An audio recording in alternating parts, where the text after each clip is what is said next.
So what better way to understand what a director does than to make you the director? Okay? So I've just made you a director. Here's the scene we're going to shoot. What's the first thing you need to decide? Where do you put the camera? Directors are visual storytellers, and you need to know how to use the camera. So we're going to shoot a very simple scene, and the first thing you need to decide is, where do I put the camera? Does the camera move? Does it stay still? Do I shoot close? Do I shoot far away? So we're going to go through a few basic steps like that, and I think you'll understand what's involved in directing a movie. So here's the scene you want to shoot. It's a very simple scene. Two people are standing about 3 feet across from each other, and they're talking. So let's start with some basic shots. Let's start with a medium 2 shot.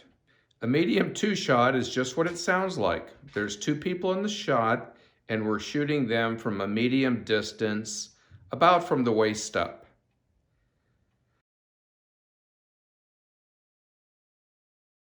From there, we will cut to an over-the-shoulder shot of one person, and then an over-the-shoulder shot of the other person.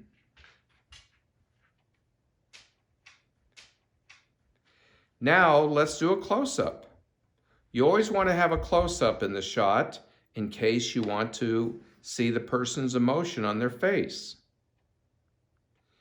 Last but not least, let's shoot the two people with a panning shot. A panning shot is a common shot in photography, and what it means is that the camera's moving, but the people are standing still. We are panning around them. The camera's moving, and they're just standing there. You see this shot in every movie you've ever seen. So now that we have all the shots we want, we're going to put them together in the editing room. This is not a real exciting scene. Two people are standing across from each other talking. But by cutting from one shot to another, it makes it a little more interesting. The goal of the director is to get the viewer interested, involved in the scene. That's what we're trying to do. Let's see if we can do that. So we're going to review all of these camera shots. But before we do that, I have a question for you.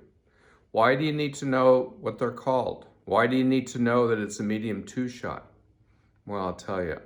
Next time you go to the movie theater, remember movie theaters? We went there before COVID. Next time you go to a movie and you see a medium 2 shot in the movie, you can turn to your date and say, wow, is that a cool medium 2 shot? They're going to be really impressed, okay? So that's why we learn the shots. So in the scene we just saw, we started with a medium 2 shot. Easy to remember because there's two people in it, and you're shooting from a medium distance, waist up.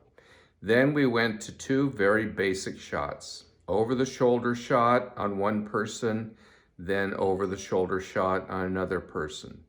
From there, we cut to a close-up. Then we cut to another close-up. You could call those dueling close-ups. And we ended the scene with a panning shot. Very common shot in movies. The camera's moving, but the subject is staying still. So that's just to review the scene we just shot.